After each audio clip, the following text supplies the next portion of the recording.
A lot of it's my real life clothes or my husband's clothes or my girlfriend Gigi's clothes. I was borrowing some. Wait, that's kind of amazing. So you have something of Gigi's in the movie. Yeah, it's like a wedding, like something old, something borrowed, something blue, something new. Wait, which except one? It's just, Now I want to think of the scene. Oh, I'm wearing her stuff all over it. Oh, really? And tons of like Bodhi, which is with the suit now that I'm wearing is Bodhi. It was meant for my husband, but I borrowed it. His suit? It was meant for him to wear, but it's so pretty. Look at it. You guys are not getting it in the shot.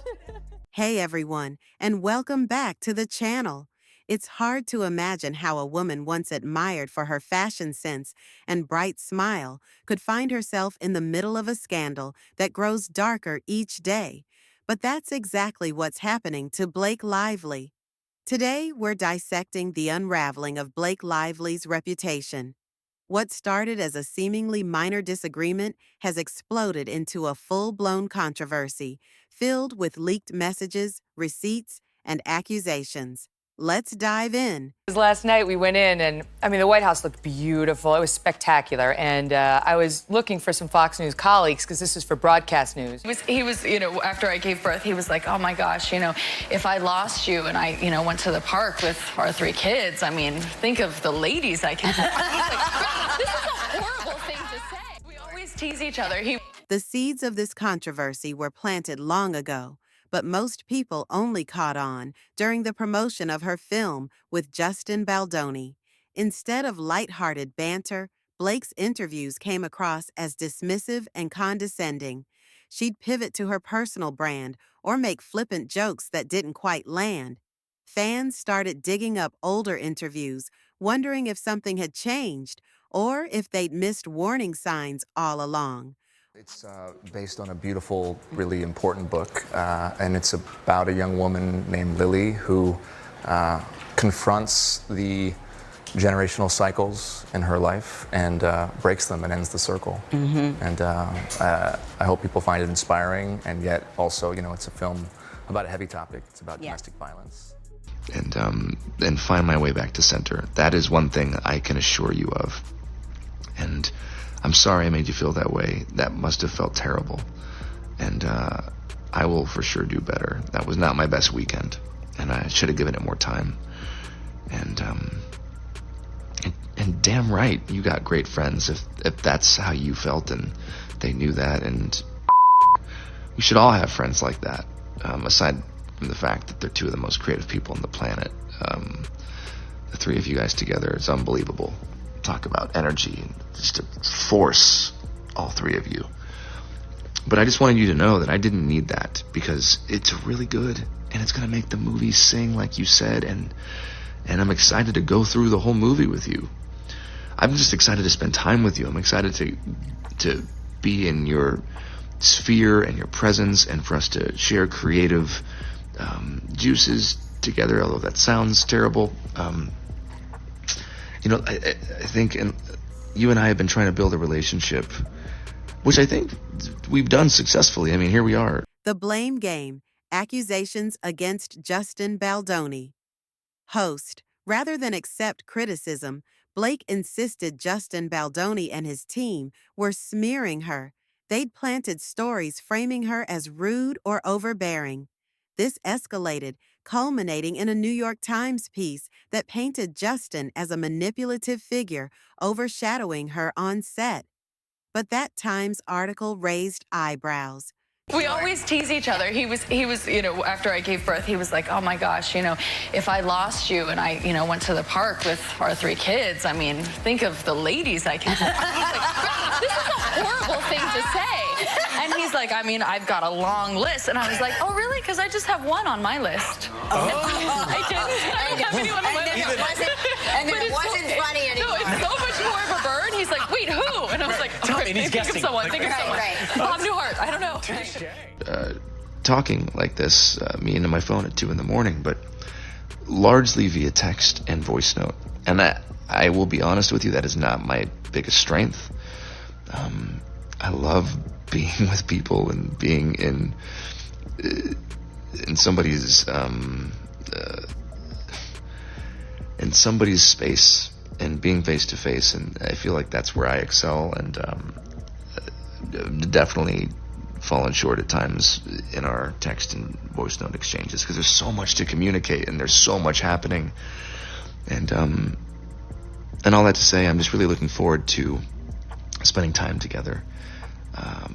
And I think that's going to really go a long way for our chemistry, which I believe is there and has been there from the start. So I was so damn excited when you wanted to do this film. I felt it in the room when we met, and yeah, I think it does come from the both of us being hardworking and having a vision and not settling. Because chunks of text messages were curiously edited, sections rearranged, emojis removed, lines truncated. Justin's legal team began pointing out these discrepancies, suggesting Blake's narrative wasn't authentic. This quickly led to uncomfortable comparisons to Amber Heard's messy battle with Johnny Depp. Manipulate the press, play the victim, bank on public sympathy. Justin responds to the criticism and offers what appears to be a collaborative spirit in early communications. And I'm excited to have a creative partner in that with you.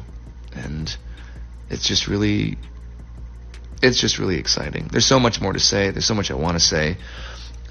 Oh, and there's one thing that I do need to say, which is I am so sorry you have been through what you've been through with these other filmmakers and producers or whoever the people were that you worked with. It just pissed me off. Those that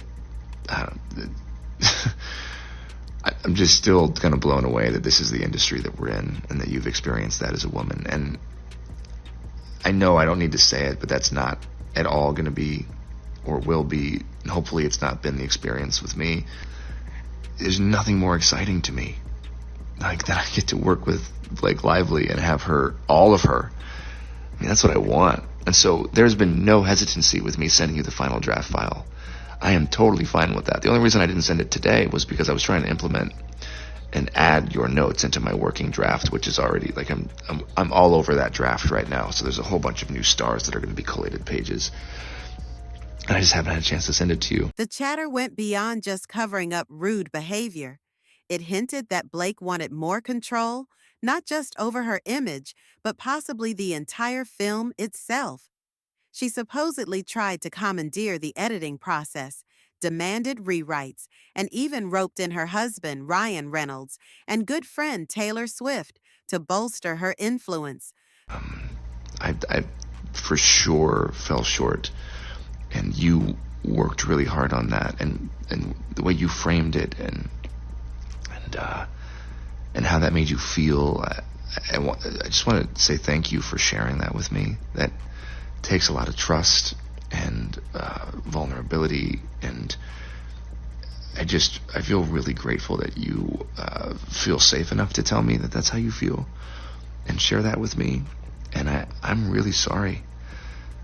I f***ed up. That is a fail on my part. One thing you should know about me is I will admit and apologize when I fail.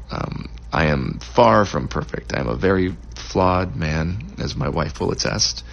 And and I'm gonna f*** up. I'm gonna say the wrong thing. I'm gonna put my foot in my mouth. I'm gonna piss you off, probably, but I will always apologize. According to leaked messages, Blake would remind Justin she had heavy hitters in her corner, referencing them as if they were secret weapons. Then the blow to Blake's credibility, the infant pumping story. She claimed Justin barged into her trailer uninvited while she was pumping milk, describing it as invasive and disrespectful. But text messages showed Blake explicitly telling Justin he could come over to her trailer and made a joke about it. It's a bit of a tough adjustment in our house, but it's good. I mean, I have two other daughters, so my oldest is very into the baby, but my middle child, not so much. But we're thinking of keeping her. Does she like play with her? What does she think? Well, she sort of like pretends to play with her. So like in the beginning, our oldest is like loving on her, and she's like very maternal, and then our middle daughter is just keeps away from her. Play script video to show Justin saying that what was happening with other filmmakers filmmakers and the production and how there will be and is nothing more exciting than her being Blake Lively in the film production. He made it abundantly clear there was nothing to hold back with the final draft, and it was a joint effort. But there's no hesitancy. I'm happy to send it to you. And I'm sorry that that has happened to you before. And I hope after this experience there will be a new, I don't know, I hope it'll be healing in some way. Because that's all I want. I want this movie to be healing. I want this movie to be commercial just like you and affect people and touch people. And I want to walk you through my whole plan and the work that we're doing with the domestic violence partner that we found no more and just my vision. And I just know that this can be really, really special, and it's going to be special. And you're the secret sauce, and we're the secret sauce. And anyways, I have so much more to say. I'm going to stop rambling because Jesus Christ, it's been 6 minutes and 30 seconds. So me. I'm sorry. You probably have kids all over you and a baby on your boob, and you're listening to me ramble at 2 a.m. I hope you're feeling better, and give Ryan my love. Thank you for sending me that. It means the world to me that you trust me with your feelings and your thoughts like that. And I can't wait to spend more time with you. Okay, I'm done. Cutting myself off. Good night. Another explosive detail involved the producer, Jamie Heath. Blake claimed he showed her graphic, borderline pornographic footage while discussing a scene. Except the footage was revealed to be a discreet clip from Jamie's wife giving birth, a reference for a realistic birthing scene. People started noting the pattern in Blake's claims. Blake was demanding the final cut, see all the daily footage, re-edit certain scenes, and even piece together her own directorial vision behind Justin's back. During the film's premiere, Justin claims he and his family were literally sent to the basement at the request of Blake and Ryan Reynolds. Leaked text messages show she referenced her dragons, Ryan and Taylor Swift. A lot of it's my real life clothes or my husband's clothes or my girlfriend Gigi's clothes. I was borrowing some. Wait, that's kind of amazing. So you have something of Gigi's in the movie. Yeah, it's like a wedding, like something old, something borrowed, something blue, something new. Wait, which except one? it's just, Now I want to think of the scene. Oh, I'm wearing her stuff all over it. Oh, really? And tons of like Bodhi, which is with the suit now that I'm wearing is Bodhi. It was meant for my husband, but I borrowed that's it. his suit? It was meant for him to wear, but it's so pretty. Look at it. You guys are not getting it in the shot. Blake launched multiple accusations about how Justin treated her body and weight, but messages appear to confirm Justin was asking strictly for logistical reasons, trying to ensure no one got hurt. The lawsuit argued that the director then forced an intimate scene on her, but in an interview, Blake mentioned an intimacy coordinator on site. Justin shows offer for support to Blake through text messages, and she would in turn praise him. These messages show a friendly dynamic, but damage control? Now she is silent as we see the shift in perception from others. So, what do you make of all this? Is Blake Lively a cunning mastermind, or is there more to the story than we're seeing? Has she completely damaged her reputation? Let me know your thoughts in the comments below. I'm really curious to hear what you think about this unfolding drama.